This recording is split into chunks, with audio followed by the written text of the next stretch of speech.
নিজৰ বিলুপ্তি সাধন কৰিবই লাগিব।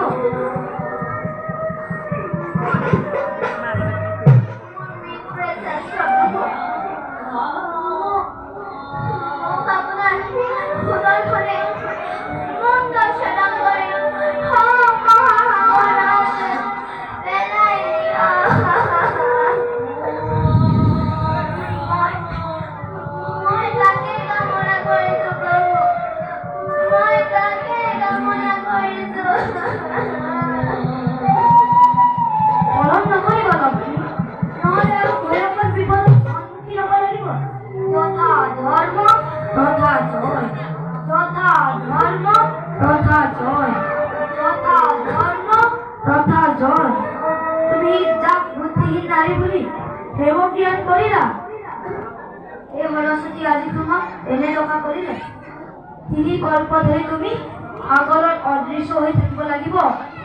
সময়ত মই তোমাক উদ্ধাৰ কৰিম। এই জগতবাসী চাই লোৱা, যি লক্ষ্মীয়ে এই ত্ৰিজগতৰ মাতৃ হয়, বৈকুণ্ঠৰ পৰি বিষ্ণুৰ সৈতে সমানি কৰি আছিল।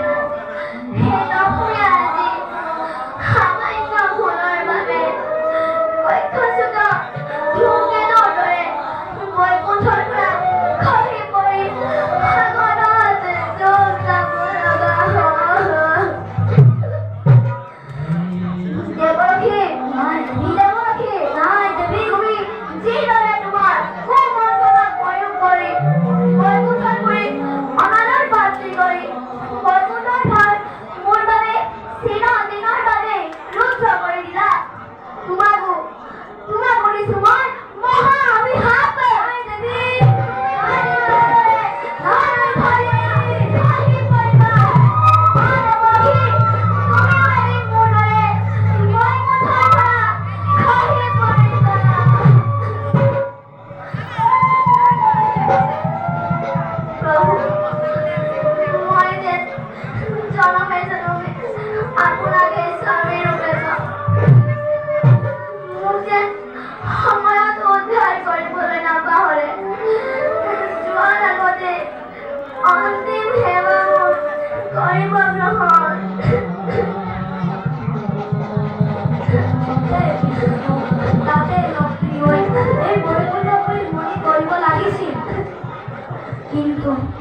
কিন্তু ভাগ্যৰ কি বিড়ম্বনা, তোমাক অকালতে হেৰুৱাব লগা।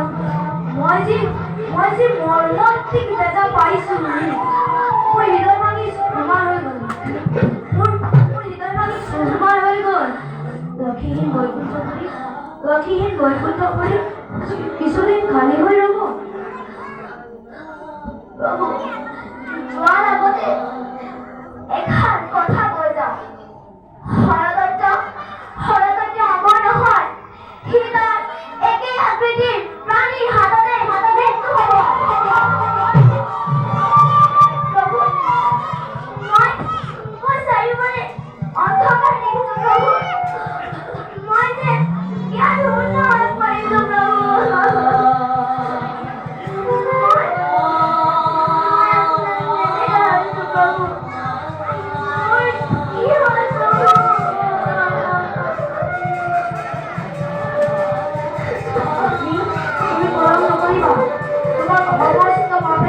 আগুৰি ধৰিছে।